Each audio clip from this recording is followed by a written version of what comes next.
I took the graveyard shift at the All Soups in Carrizozo because Mike wrecked my truck and couldn't cover the tow bill. That's pretty much it. He'd borrowed the Silverado to haul some guy's furniture down to Alamogordo, made $40, and put the whole back end into a ditch off Highway 70. The tow came to $300 and change. Mike had $60 and a bunch of promises, so I needed hours. Fast ones. The Allsup's job came through a guy Mike knew from the rail yard, except there wasn't really a rail yard anymore, just some old ties and a chain-link fence behind the store. The manager called me on a Tuesday. Her name was Mildred Fernandez, and she asked if I could start that week. I said sure. She asked if I had reliable transportation. I didn't laugh. I told her I'd figure it out. Mike drove me in his girlfriend's Civic. The whole ride he kept saying he'd pay me back, that he had something lined up in Ruidoso, that it was basically a done deal. I didn't say much. I just watched the scrub roll by and thought about how I was going to pull graveyard shifts at a gas station instead of sleeping. The Allsups sat right on US 54, where the town kind of faded out. On one side, you had a couple of houses with those wooden slat fences, a closed-down trading post, and a church with a blue metal roof. On the other side, it was just empty land and the highway heading north toward Corona. The store itself looked like every other Allsups I'd ever seen. Red and yellow sign, big windows, 2 gas pumps out front that probably got updated sometime in the 2000s. The parking lot had that white caliche dust over everything. Mike dropped me off and told me good luck. I told him not to wreck the Civic. I went inside at 4 in the afternoon. The AC hit me first, that heavy cold air that smelled like disinfectant and old coffee. There was a kid at the register, maybe 19, and he looked relieved when I walked in. He didn't say anything, just nodded toward the back. Mildred came out of the office a second later. She was shorter than me, maybe 5'6", with dark hair pulled tight in a bun, and this square jawline that made her look serious even when she wasn't trying. She wore a polo shirt with the Allsups logo and a name tag and black slacks that had a permanent crease ironed into them. Practical shoes, the kind that didn't mess around. "Liam?" she said. "Yeah." Mildred Fernandez. "You're on at 10 tonight. I'm going to walk you through everything now so you don't have to figure it out in the dark." I liked that she didn't waste time. She sent the kid home and took me behind the counter. The training was pretty straightforward. She showed me the register first, how to ring up gas and cigarettes and the hot food nobody ever bought after 9. The system was old, the kind with actual buttons and a green screen that flickered if you looked at it wrong. She made me run through a couple of practice transactions, scan the chips, hit fuel on pump 2, run a debit card. I got it fine. Then she showed me the safe drop. There was a slot in the floor behind the counter, and whenever the register went over 200 in cash, I was supposed to pull the extra bills and feed them through. The slot had this metal flap that only opened one way. She made me practice that 3 times. I figured she'd had someone mess it up before. After that, it was the coffee station. 4 pots, 2 regular and 2 decaf, and a hot water spout for the gas station cappuccinos that tasted like powdered chemicals. She said to brew a fresh pot at midnight and another at 4 if anyone was around. Otherwise, just keep it from burning. "People actually buy coffee here at 3 in the morning?" I asked. "Truckers," she said. "Sometimes." The beer cave was next. It was just a walk-in cooler on the far wall with glass doors and rows of Bud Light and Coors and some local stuff I didn't recognize. She showed me how to restock it from the back and said to check the temperature log once a shift. There was a clipboard hanging on a nail. "Easy enough," I said. She looked at me for a second, and I got the sense she was deciding something. "There's a few other things," she said. "Okay. Store policies. Safety stuff." "Sure." She went back behind the counter and pulled out a laminated sheet from under the register. It was white paper, the kind you'd run through a home printer, with a list of bullet points in Times New Roman or something equally boring. The lamination had a couple of air bubbles trapped in it.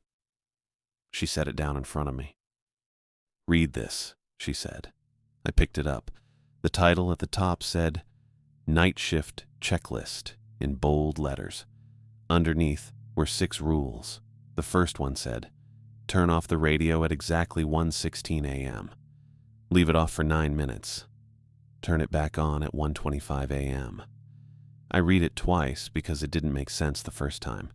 The second rule, if the beer cave door clicks after midnight, lock it immediately and do not look through the glass. Wait until morning shift to open it. Third, if anyone asks for a map or directions to Oscura, politely decline. Do not provide written or verbal directions. Fourth, do not answer the back office phone after midnight, even if the caller ID says Allsups. Fifth, if you find ice cubes that feel warm to the touch, dump them into the mop sink. Do not let them touch standing water. Sixth, if you see a woman in a blue jacket standing by pump 2, do not go outside. Call this number immediately. There was a phone number written in pen at the bottom, 10 digits with a 505 area code. I looked up at Mildred. She was watching me with that same serious face, no hint that she was joking. "You want me to read it again?" she asked. I said. I got it. Read it again." So I did. I went through the whole list a second time, slower, trying to figure out if this was some kind of hazing thing. New guy gets the weird fake rules, everyone has a laugh.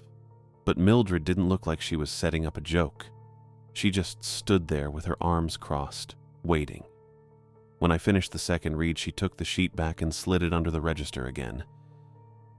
"Those aren't suggestions," she said. "You follow them exactly." "Okay," I said. "I'm serious, Liam. Exactly. Got it." She held my eyes for another couple of seconds, then nodded. "Good. Let's go over the mop closet." She walked me through the rest of it, where the cleaning supplies were, how to lock the front door if I needed to use the bathroom, how to handle the pumps if someone drove off without paying, which almost never happened, but I had to log it if it did. She showed me the schedule taped to the office wall and said I'd work Sunday through Thursday, 10 p.m. to 6 a.m.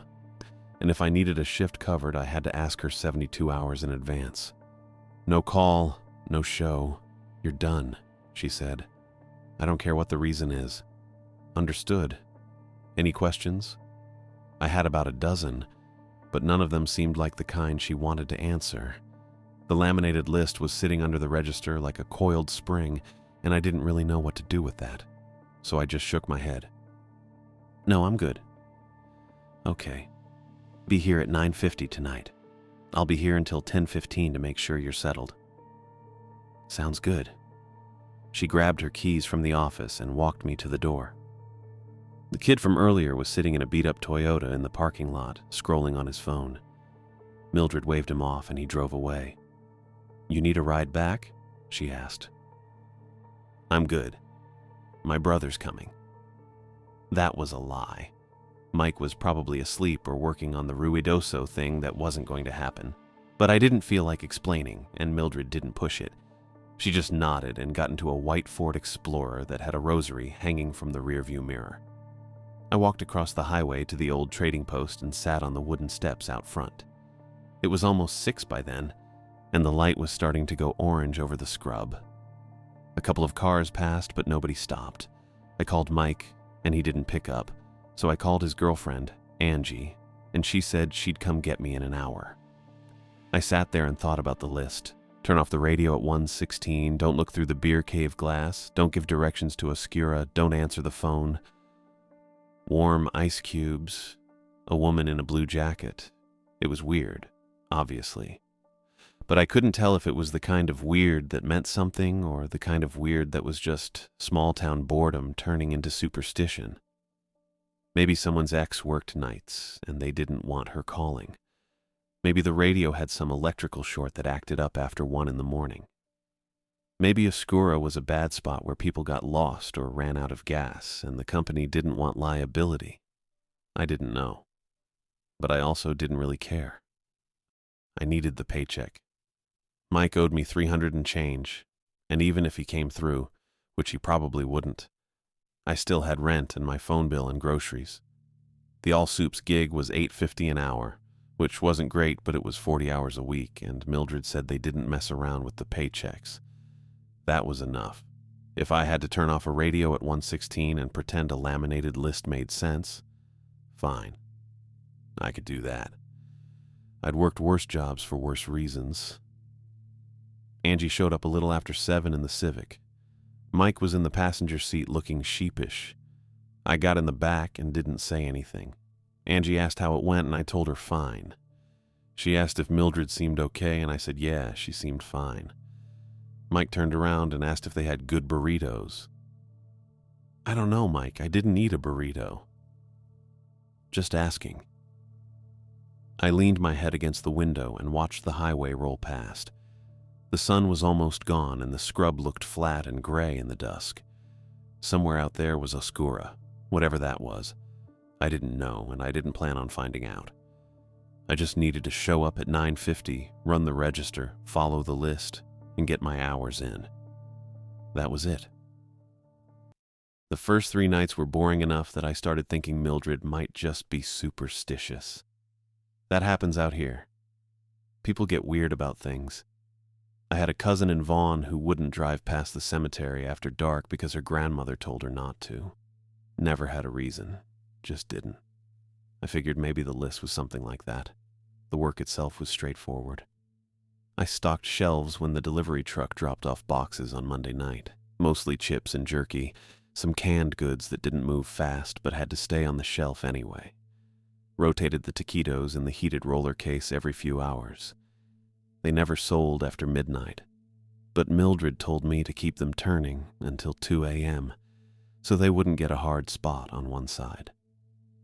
I mopped the tile by the fountain drinks on Tuesday because someone had spilled what I'm pretty sure was a large Dr. Pepper and didn't say anything.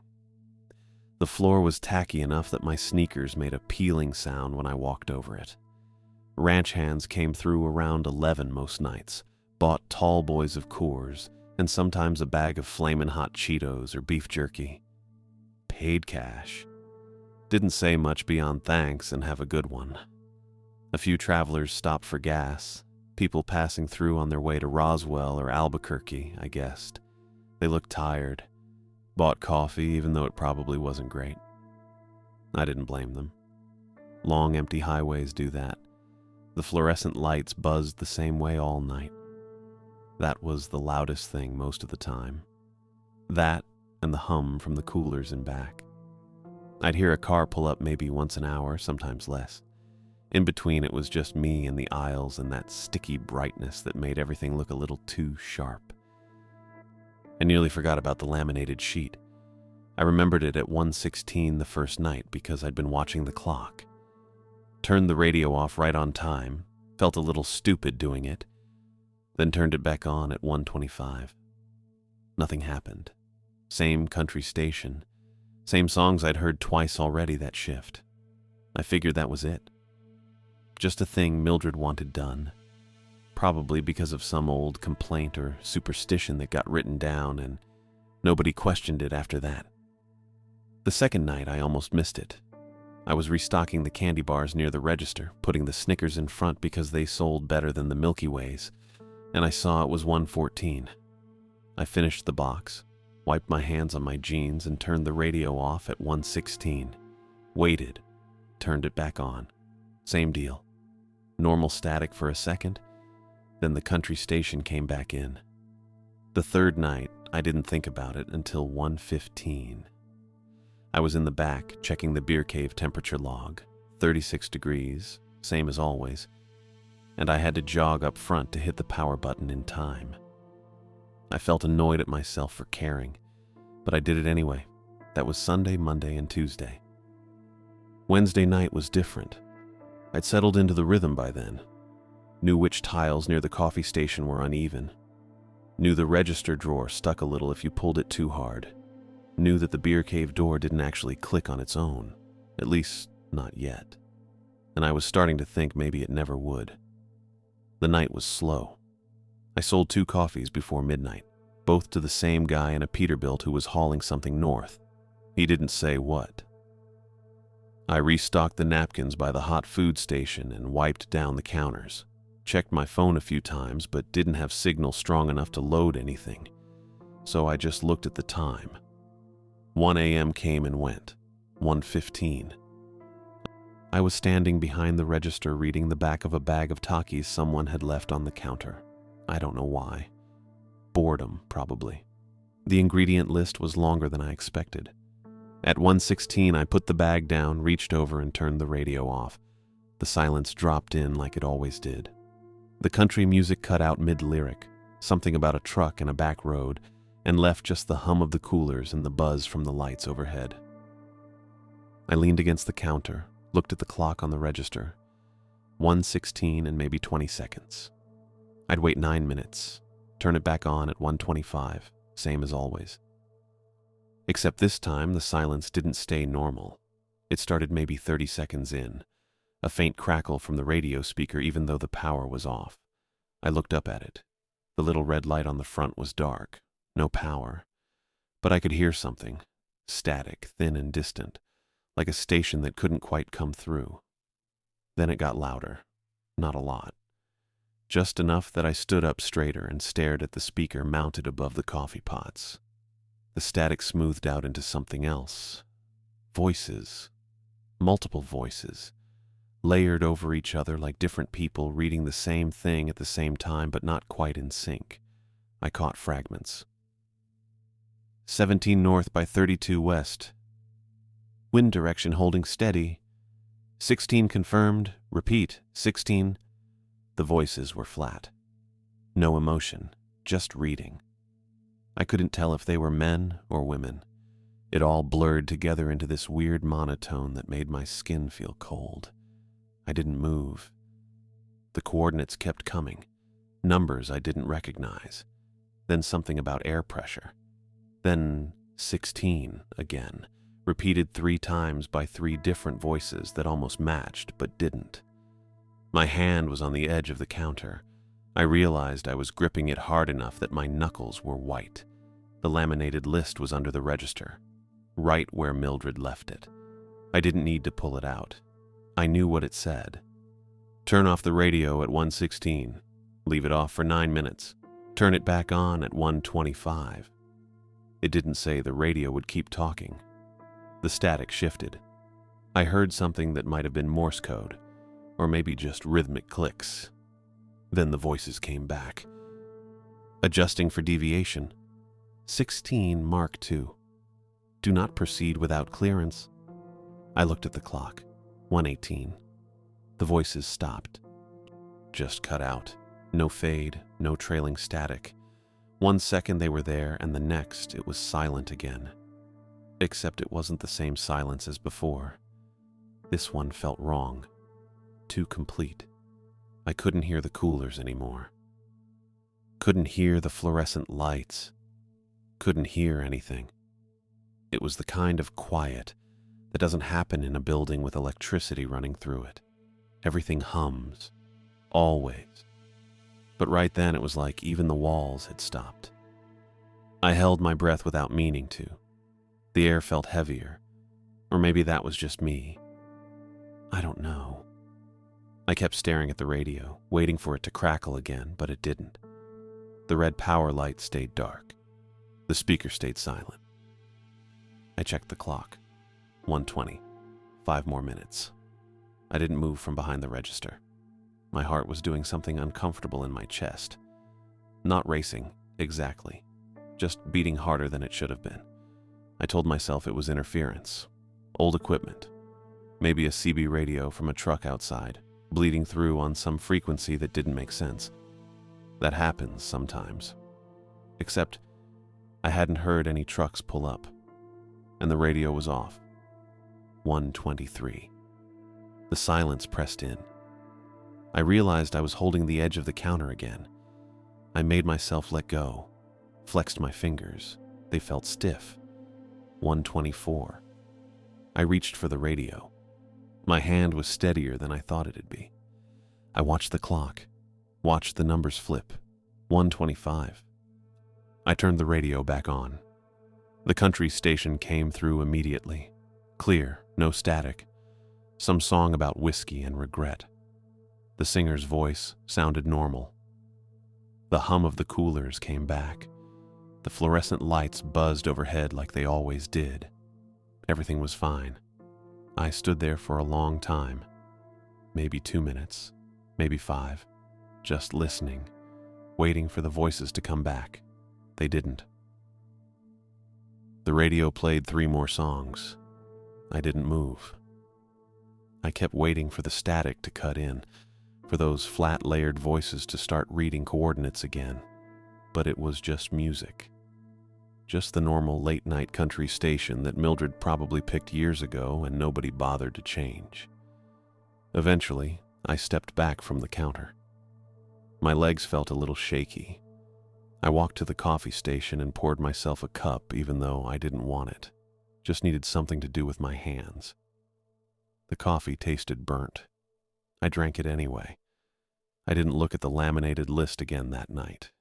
Didn't need to. I knew what it said. And I knew now that it wasn't superstition. Something had just tested the boundaries of the store. I didn't know what, but I knew the rules weren't funny anymore. I kept working. That was the plan anyway. Turn it into something normal by doing normal things. I grabbed the mop from the closet at 1:30 and filled the bucket with hot water and the yellow floor cleaner that smelled like fake lemons. The kind that burns your nose a little if you get too close. I wheeled it out to the tiles by the fountain drinks, where someone had dripped Sprite earlier, probably around 11. The sticky spot had dried into a tacky patch that picked up dirt.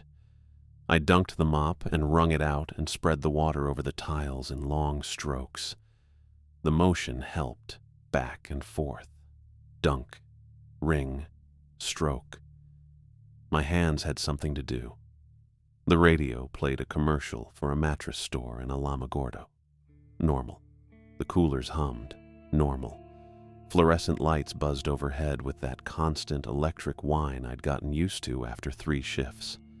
All normal. Except my shoulders were still tight. My jaw hurt from clenching it. I kept seeing the radio's power light. Dark. Off. And those voices coming through anyway. 16 confirmed, adjusting for deviation. I pushed the mop harder than I needed to. The Sprite was already gone, but I kept going, working my way toward the register, then back toward the coffee station. The floor didn't need it. I just needed to move. At 1:38, I dumped the dirty water into the mop sink in the back room and rinsed the bucket. I checked my phone. No signal. Same as every other night. I thought about calling Mike when I got home, just to hear someone talk about something stupid and unimportant. His Ruidoso job that probably didn't exist. Angie's car trouble. Anything. I walked back to the register and stood there, looked at the laminated list under the counter. Didn't pull it out. Didn't need to. I'd already memorized the whole thing. At 1:40, a car pulled into the lot. I heard the tires first. That crunch of caliche dust under rubber. Then headlights swept across the windows and a silver Honda Accord parked near Pump 1. The engine cut off. Driver's door opened. A woman got out. 30s maybe. Sandy blonde hair pulled back in a messy ponytail. She wore a gray hoodie and dark running shoes, the kind people wear for actual running, not just walking around. She moved fast, not frantic, just efficient. Like someone who drives long distances for work and doesn't waste time between point A and point B. She came through the door and made a straight line for the counter. Didn't glance at the chips or the coffee or the cooler full of energy drinks. Just walked right up. "Hey," I said. She nodded, already digging in her hoodie pocket. "Do you have a map? Like a road map?" I started to gesture toward the small spinner rack by the front window where we kept the local tourist stuff. Carrizozo brochures, Smokey Bear postcards, a few folded maps of Lincoln County that nobody ever bought. "To Oscura," she said. She pulled out her wallet, flipped it open. I caught the name on her credit card before she shoved it back in. Doris Meyer, Visa, the blue kind. She didn't buy anything, though. Just stood there looking at me. My hand froze halfway to the spinner rack. Oscura. Rule 3. If anyone asks for a map or directions to Oscura, politely decline and do not provide written or verbal directions. For a second I thought maybe she was joking, testing me, but her face was serious, tired around the eyes but focused. She was waiting.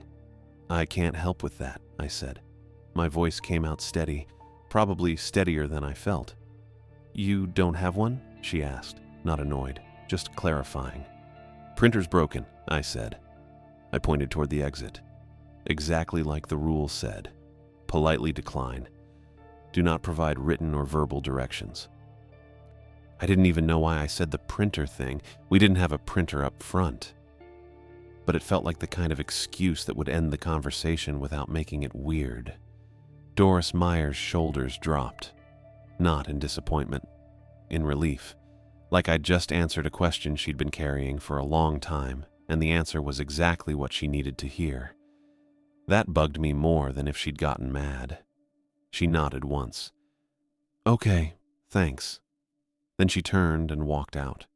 Same efficient pace. No hesitation. Got back in the Honda, started the engine, and pulled out of the lot, heading south on US 54. Taillights disappeared into the dark. I stood there staring at the empty lot. That was wrong. The whole thing, not her asking. Plenty of people ask for directions. But the way she reacted when I said no, like she'd been relieved, like she'd wanted me to refuse. I pulled the laminated list out from under the register and read Rule 3 again. If anyone asks for a map or directions to Oscura, politely decline and do not provide written or verbal directions. It didn't say why. None of the rules said why. I started to slide the list back under the register when I heard it. Click. Quiet. Metallic. From the back of the store. I looked up. The beer cave was maybe 30 feet away. Glass doors closed.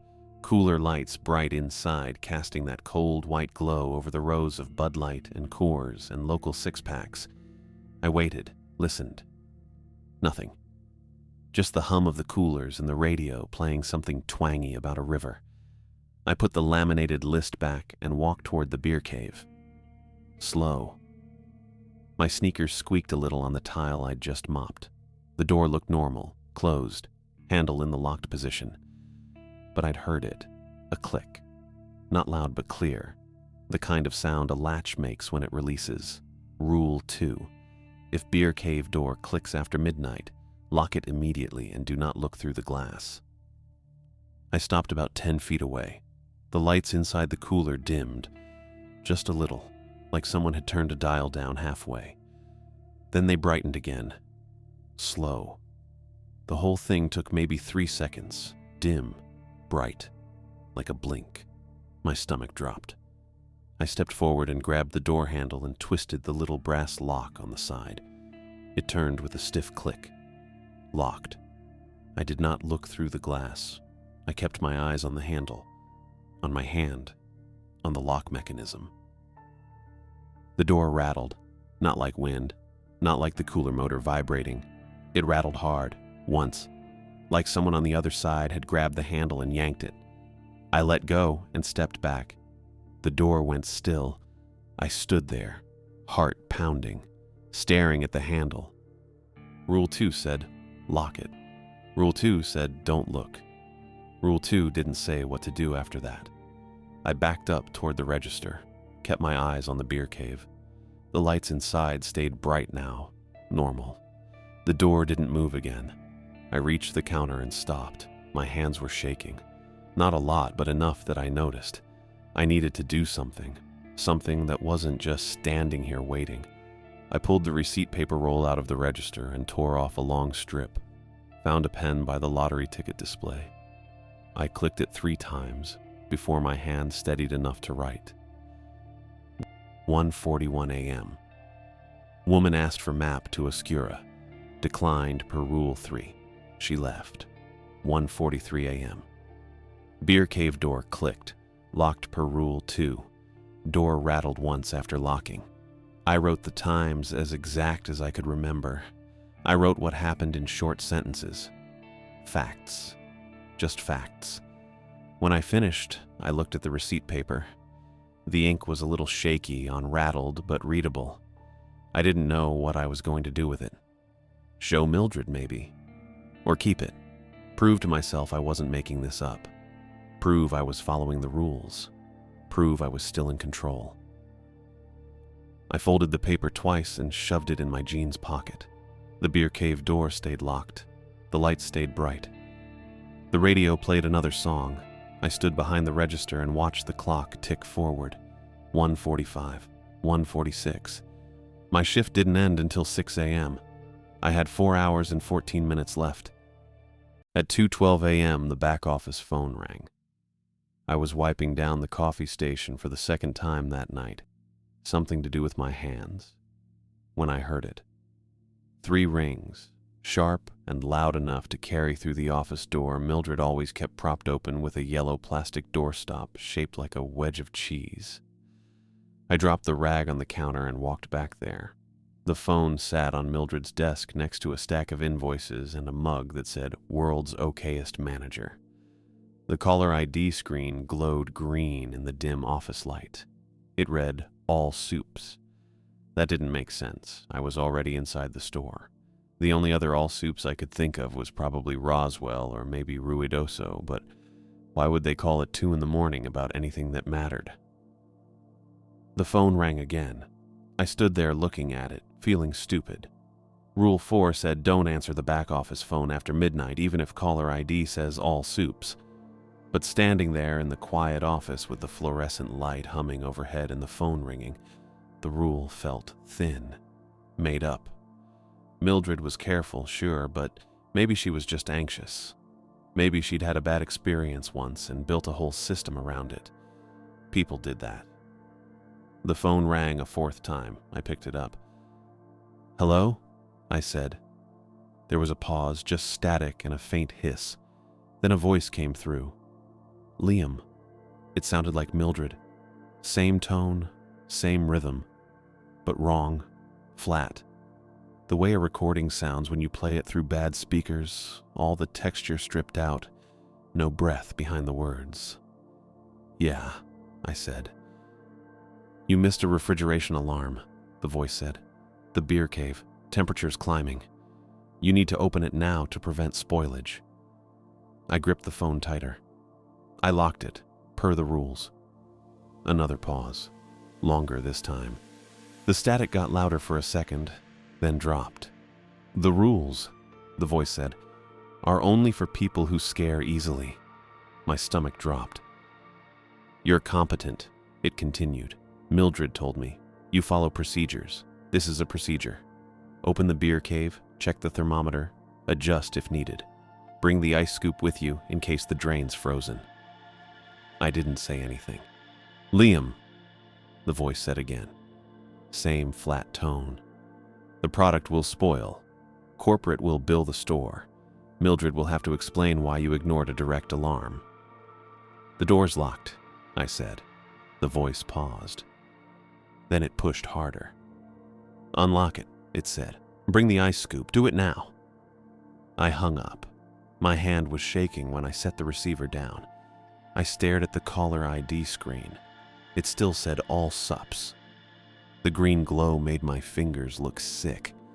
I pulled the phone off the hook and left it there on the desk, the dial tone buzzing faintly from the speaker. After a few seconds, it went to that fast, busy signal, then silence. I walked back to the register and grabbed the pen and the strip of receipt paper from my pocket. Unfolded it, clicked the pen 3 times and wrote, 2:12 a.m. Back office phone rang. Caller ID said all sups. Voice sounded like Mildred, but wrong. Told me to open beer cave. Hung up. I refolded the paper and shoved it back in my pocket. My handwriting was worse this time. The letters slanted. I looked at the beer cave. Still locked. Light still bright. No movement. I stood there for a while, listening to the radio play some song about a truck in a back road. My heart was still going too fast. At 2:30, a freight train rolled through. I heard it before I saw the lights. Low rumble that built slow, shaking the floor enough that the register drawer rattled. The horn blasted twice, long and loud, and the whole store vibrated. I watched through the front windows as the train passed maybe 20 cars, all boxcars and tankers, no graffiti I could see. It moved south, same direction Doris Meyer's Honda had gone. Then it was gone, and the rumble faded and the silence came back. Right after, the ice machine thumped. I turned. The machine sat against the wall near the fountain drinks, white metal with a scratched front panel and a dispenser chute that dropped cubes into a plastic bin. It thumped again, louder this time, and started running. The motor kicked on with a grinding sound I hadn't heard it make before. Cubes started coming out. I moved toward it, not thinking, just reacting. The machine wasn't supposed to run on its own. It dispensed when you pushed the lever. That was it. I got close and stopped. The cubes coming out of the chute were steaming. Not a lot, just faint wisps curling off the edges, the way hot food does when you take it out of the microwave. The bin was half full already, ice piling up fast, and every cube that dropped added another little cloud of steam. I reached out and brushed my fingers against the bin edge. Warm. Not hot enough to burn, but warm enough that it felt wrong. Oily, too. The water slicking the edge of the bin wasn't clean. It left a residue on my fingers, slick and faintly chemical, and I pulled my hand back and wiped it on my jeans. The machine kept thumping, kept dispensing. I stood there staring at it, my brain trying to catch up. Rule 5. If I found ice cubes that felt warm to the touch, I was supposed to dump them into the mop sink and not let them touch standing water. I didn't want to need that rule, but the bin was filling, and the steam kept rising, and my fingers still felt slick. I stood there staring at the ice machine for maybe 5 seconds before my brain caught up. Rule 5. Warm ice cubes. Dump them in the mop sink. Don't let them touch standing water. I didn't know what standing water meant exactly. The sink when it was full, probably, or a bucket. Maybe puddles on the floor. I figured I'd just keep them away from everything except the drain and hope that counted. The bin was almost 3/4 full now, still steaming. The chemical smell was getting stronger, kind of sharp, kind of sweet, nothing I recognized. I pulled a wad of paper towels from the dispenser near the coffee station and wrapped them around my right hand twice. Thick enough I wouldn't have to touch the cubes directly. I scooped a handful out of the bin. They were warm, not hot, but warm enough that it felt wrong. Ice shouldn't feel like that. The steam curled off my palm and the paper towels got damp fast. I walked toward the back room, holding my hand out in front of me, and shouldered through the door into the storage area. The mop sink was in the corner past the shelves of backup inventory. Extra chips, cleaning supplies, boxes of napkins stacked to the ceiling. I dumped the first handful into the stainless steel basin and went back for more. It took 6 trips, maybe 7. The machine finally stopped running halfway through, the grinding noise cutting off all at once, but the bin was still full of warm cubes, and I wasn't going to leave them there. I scooped and dumped, using fresh paper towels every other trip because they kept getting too wet to hold anything. By the time I carried the last handful to the sink, there was already a shallow puddle forming in the basin. The cubes melted fast, way faster than they should have. I dropped the last batch in and watched them collapse into water within seconds, barely a sound. Just a soft hiss, and then nothing. The puddle spread across the bottom of the sink, maybe half an inch deep. Smooth, completely still. I was about to turn the faucet on and wash it all down the drain when I noticed the reflection. The ceiling lights were bright back here. 2 long fluorescent panels running the length of the stockroom. They reflected in the water perfectly, sharp white rectangles against the dark metal of the sink. I could see the edges of the shelves, too, the shadow of a box near the left side. And I could see a shape standing in the stockroom doorway. Tall, narrow, wearing something dark that might have been a uniform. The reflection was clear enough I could make out shoulders, a collar, the suggestion of a cap or hat. I didn't move, just stared down into the puddle, my hands still over the sink, paper towels dripping onto the floor. The shape didn't move either. I wanted to look up, check the doorway, confirm what I already knew, which was that nobody was there, that I'd been alone in the store since Doris Meyer left over an hour ago. But I couldn't stop looking at the reflection because it was so clear, so detailed. And I didn't understand how the puddle could show me something that wasn't real. My heart was doing that thing again where it beat too hard. I could feel it in my throat. I counted to 3 in my head. Then I spun around. The stockroom doorway was empty. Just the door I'd come through, half open, the edge of the register counter visible through the gap. Fluorescent light spilling across the tile. No one standing there. No shape. No uniform. I let out a breath I didn't know I'd been holding. When I looked back down at the sink, the puddle was still there, still reflecting the ceiling lights. Except it wasn't. The lights were wrong. Harsher. Whiter. The kind of industrial fluorescence you'd see in a hospital or a government building, not the slightly yellowed panels we had in the stockroom. And they weren't above me. They were running horizontal, stretching away into the distance, lining the ceiling of a long hallway I'd never seen before. The hallway was narrow. Concrete walls painted some pale color, maybe beige, maybe gray. The lights reflected off the floor, which looked like polished linoleum. There were doors along the sides, metal doors with small windows set at eye level, the glass dark. And at the far end, something was moving. I couldn't make out what it was, just motion, a shift in the light maybe, or a shadow that didn't match the rest of the hallway. It was too far away to see clearly, but I got the feeling it had noticed me, that it was turning, orienting itself, looking back.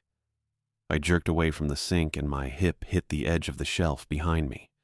A box of napkins tipped and fell, but I didn't catch it. I just stood there, breathing hard, staring at the puddle from 3 feet away. The reflection didn't change. The hallway was still there. The lights, the doors, the thing at the end. Closer now, I thought. Maybe. I lunged forward and twisted the faucet on full blast. Water hammered into the basin, loud and cold, flooding the shallow puddle and drowning the reflection in seconds. I stood there and watched the water swirl and rise, washing away the last of the melted ice, erasing the hallway and the lights and whatever had been moving toward me. The drain gurgled. The water kept running. I didn't turn it off until the basin was completely clean, every trace of the puddle gone. Nothing left but steel and tap water and the normal reflection of the stockroom ceiling above me. My hands were shaking again. I turned the faucet off and stepped back. The stockroom looked normal. Shelves, boxes, mop bucket in the corner, cleaning supplies on the wire rack. The doorway was still empty. The fluorescent lights overhead were the same yellowed panels they'd always been. I walked back to the register and didn't look at the mop sink again. At 3:05 a.m., the silver Honda Accord pulled into the lot for the second time that night. I was behind the register, trying to focus on inventory notes Mildred had left in a binder under the counter. Cigarette counts, mostly. I wasn't retaining any of it. I'd read the same line 4 times. Marlboro Reds, carton log, verify against delivery receipt, and none of the words were sticking. The headlights swung across the windows and I looked up. Same car, same parking spot near pump 1. The driver's side door opened and Doris Meyer got out. She was soaked. Her gray hoodie was dark with water, plastered to her shoulders and arms. Her hair hung loose now, not in a ponytail anymore, dripping onto her neck. Her jeans looked heavy, sagging slightly, and her running shoes squelched when she stepped onto the pavement. I stared at her through the window. Then I looked past her, out toward the highway, toward the sky above the pumps. It was clear. No clouds, no rain. I hadn't heard thunder, hadn't seen lightning. The pavement outside was dry except for the spots where she was walking. She pushed through the door and stopped just inside, leaving wet footprints on the tile. She was shivering. Not violent, just a slight tremor in her shoulders, her hands. She looked at me and I could see her face better now under the store lights. Pale, tired, eyes a little too wide. "I need a map," she said. Her voice was flat. Same words as before, but the urgency was gone. It sounded rehearsed, scripted. I didn't say anything yet, just watched her standing there, dripping onto my clean floor, looking like she'd been caught in a storm that didn't exist. "I took a wrong road," she said. "Past the turnoff you're not supposed to mention. There was a fence, a gate, signs all over it. No trespassing, restricted area, that kind of thing. I stopped the car and I was going to turn around, but my radio..." She paused. Her hands twitched at her sides. "My radio filled up with voices," she said. "Not music, not a station, just voices, calm, telling me to keep going, telling me the gate was open, that I should drive through, that someone was waiting. They knew my name." I felt something cold settle in my stomach. "What did you do?" I asked. "I turned around," she said. "I drove back." But the road didn't look the same. It was longer. And then it started raining, except... She gestured vaguely at the windows, at the clear night outside. It wasn't real rain. It was warm, and it didn't make any sound when it hit the car. She took a step closer to the counter. Her shoes squelched again. "I need a map to Oscura," she said. "Please. I just need to know how to get there so I can stop asking." The way she said it made my skin crawl. "So I can stop asking." Not because she wanted to go there, because she needed to ask. Like it was a task she'd been assigned. I thought about Rule 3. Politely decline. Do not provide written or verbal directions. I thought about the phone call, the voice that sounded like Mildred, telling me to open the beer cave, pressuring me, guiding me. Doris Meyer was being guided too. I could hear it in her voice. "I can't give you a map," I said. Her shoulders sagged a little. Relief, maybe. Or disappointment. I couldn't tell. "Okay," she said. "Okay." She didn't move toward the door. I looked at her. Soaked, shivering, eyes too wide.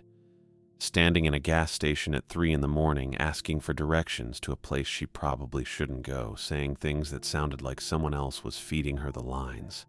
I made a decision, probably a stupid one. "But I can tell you how to get back to US 54, I said. "The normal route, south toward Alamogordo or north toward Carrizozo. Your choice. No turnoffs, no side roads, just the highway." She blinked at me. "You'll do that?" she asked. "Yeah," I said. "Come on." I grabbed the keys from the hook under the register. Store keys, front door, back door, the one for the gas pump panel I hadn't needed yet. I walked around the counter and headed for the door. Doris Meyer followed me. I pushed the door open and stepped outside into the cool night air. The sky was clear, like I'd seen through the window. Stars everywhere. No rain. No clouds. The pavement was dry except for the wet footprints trailing from her car to the entrance. She stopped next to me, still shivering, water dripping from her hoodie onto the caliche dust. I pointed south down US 54 toward the faint glow of Alamogordo somewhere past the horizon.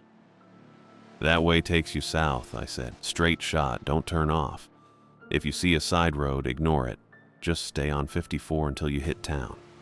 She looked where I was pointing, nodded slowly. "And north?" she asked. I turned and pointed the other direction, toward Carrizozo, toward the darkness where the highway disappeared into empty land. "Same thing," I said. "Straight through. No turns. You'll hit Carrizozo in 15 minutes, maybe less. There's a motel there if you need to stop." She was quiet for a moment. Then she looked at me. "Thank you," she said. Her voice sounded more like her own now. less flat, less scripted. She wiped her face with the back of her hand, smearing water across her cheek. "You should get dry," I said, "and warm. You have heat in the car?" "Yeah," she said. "Yeah, I do." She walked toward the Honda, her shoes still squelching, and opened the driver's side door. Before she got in, she looked back at me. "The voices stopped," she said, "when I got close to your store. They just cut out." I didn't know what to say to that. She climbed into the car and shut the door. The engine started, a quiet hum, and the headlights came on. I watched her pull out of the lot, turning north onto US 54, her taillights bright red against the dark highway. I stood there until they disappeared. Then I looked down at the pavement where she'd been standing. The wet footprints were still there, dark patches on the pale caliche dust, but they were fading fast, drying, like the water had never been real to begin with. I turned and walked back inside, locking the door behind me. I stepped outside and locked the door behind me. The sound dropped, not gradually, all at once. The kind of silence you get when you're deep underwater or when your ears pop wrong on a long descent. The highway was still there. The rail yard lights were still burning maybe a mile south, but everything felt sealed, vacuum-packed. The lights looked too far away now, like someone had stretched the distance while I wasn't paying attention. I turned toward the pumps. Doris was standing beside her Honda with the driver's door still open, but she wasn't looking at the car. She was staring east, past the pumps, past the edge of the lot where the caliche dust gave way to scrub and low desert brush. She stood completely still. Her wet hoodie hung heavy on her frame, and her hair was still dripping, but she didn't shiver, didn't blink, just stared. Then a phone started ringing, steady, mechanical, the exact same rhythm as the back office phone. It was coming from beyond the dumpsters. I looked. There was nothing out there. Just the big green dumpster we use for trash, the smaller recycling bin beside it, and a stretch of gravel that turned into dirt and weeds about 20 feet out. No phone, no payphone pole, no building. The ringing kept going. 4 rings, 5. It didn't stop. Doris started walking toward it. Not slow, not hesitant. She moved with blank certainty, her wet shoes squelching on the pavement, her arms loose at her sides. She walked past Pump 2, past the edge of the lot, straight toward the dumpsters like she'd been called. I ran after her. "Hey," I said. "Stop." She didn't stop. I caught up and grabbed her wrist. Her skin was cold. Not wet cold. Dry cold. Like paper that's been stored in a freezer for months, brittle and wrong. I almost let go, but I tightened my grip instead, pulling her back a step. She turned her head toward me. Slow. Her mouth didn't move, but I heard her voice anyway. "You can fix this. Open the beer cave. Take the ice scoop inside, that's all. It's easy." Her lips stayed closed. The words came through clear and flat like they'd been placed directly into my skull. No breath, no tone, just instruction. I stared at her. Her eyes were gray-blue and completely empty. She wasn't blinking. The phone kept ringing behind the dumpsters, steady and patient, and I realized she wasn't asking me to help her. She was being used, a lure, a script, the same way the voice on the back office phone had sounded like Mildred, but wasn't. Whatever wanted me to open that beer cave had tried the phone first. Then Doris. Now both. I let go of her wrist. She didn't move. Just stood there staring at me with her mouth closed and her wet hair dripping onto the pavement. I ran. Back across the lot, my sneakers slapping hard on the caliche dust, my keys jangling in my hand. I slammed into the front door, shoved the key in the lock, twisted it, and pulled the door open so hard it bounced off the doorstop. I stumbled inside, spun around, and slammed the door shut. My hands shook as I turned the deadbolt. The store reacted. The overhead fluorescents flickered. Once, twice. Then they started stuttering in a pattern, on, off, casting everything in strobing bursts. The beer cave lock rattled. Hard, like someone was yanking the handle from the inside with both hands, metal grinding against metal in fast, violent jerks. The radio flipped to static, not gradual. It cut mid-song and the layered voices came back immediately. Flat, monotone, overlapping. 16 Mark IV, adjusting frequency. Countdown initiated, 10, 9. Repeat. Countdown initiated, 8, 7. My heart slammed against my ribs. The back office phone started ringing. I could hear it from Mildred's office. Same rhythm, same timing. I glanced at the doorway and saw the faint green glow of the caller ID through the gap. All soups. It had to be. The ringing matched the train horn's timing exactly. 2 long blasts, a pause, then another. 6, 5. The beer cave lock rattled harder. The handle jerked up and down so fast it blurred. 4, 3. I couldn't think. My hands were shaking so hard I almost dropped the keys. The strobing lights made everything feel fractured and wrong. I looked at the register, at the laminated list still sitting on the counter where I'd left it. None of the rules covered this. I ran to the back hallway, past the mop closet, past the storage shelves, straight to the gray metal breaker panel mounted on the wall near the loading door. I yanked it open. Rows of black switches with faded labels written in Sharpie. Main, lights, register, cooler, gas pumps. I found the main breaker at the top, big, red, horizontal. I grabbed it with both hands and shoved it down. Everything died. The lights cut out. The cooler hum stopped. The static on the radio ended mid-word. The back office phone went silent. The beer cave lock stopped rattling. The fluorescents above me faded to black and the whole store dropped into darkness so complete I couldn't see my hands. I stood there breathing hard, my palms still on the breaker switch, my heart pounding in my ears. Silence, real silence this time. No hum, no static, no ringing.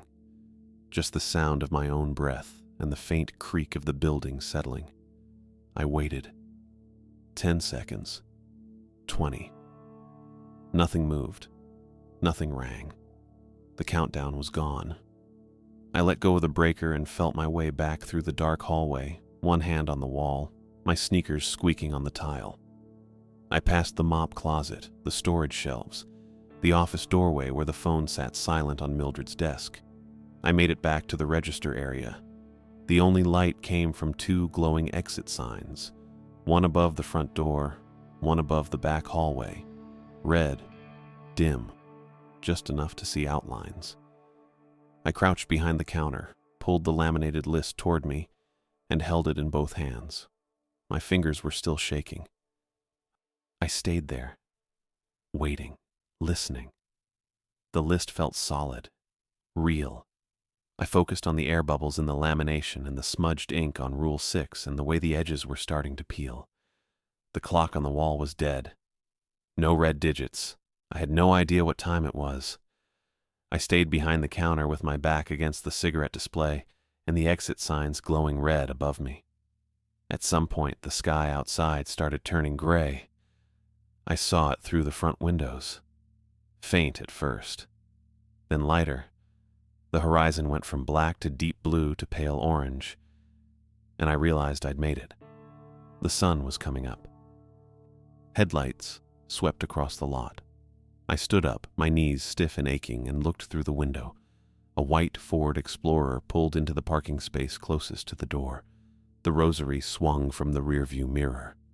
Mildred. I walked to the breaker panel, flipped the main switch back up, and heard the store come alive.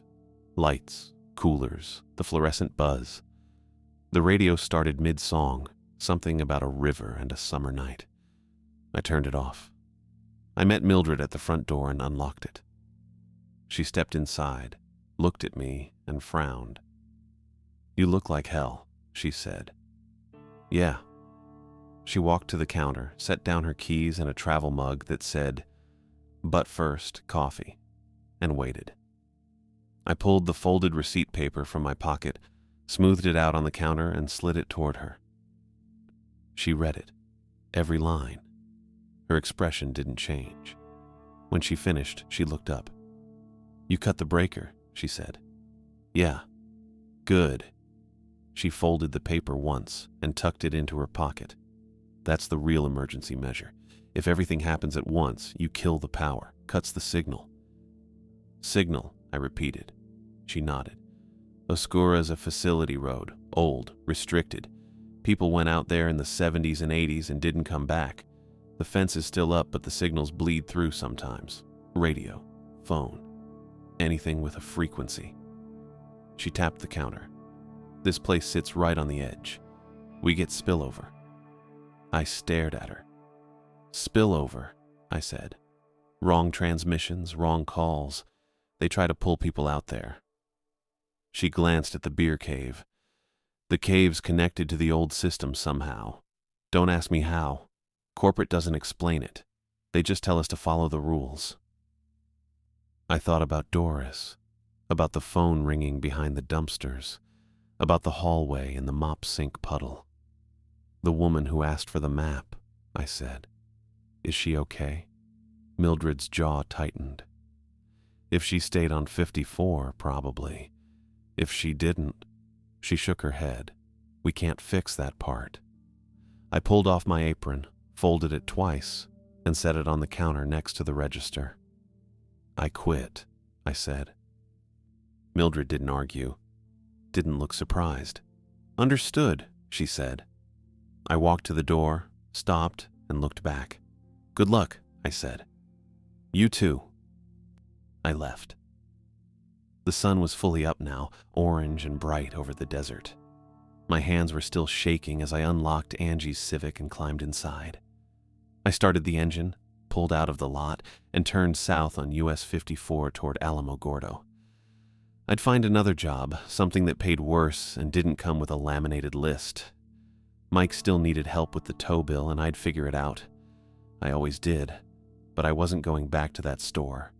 I tried to be helpful, tried to do the right thing with Doris, and maybe I had. Or maybe I just opened a door I didn't understand, and now it wouldn't close cleanly. Either way, I was done. I kept my eyes on the highway and drove.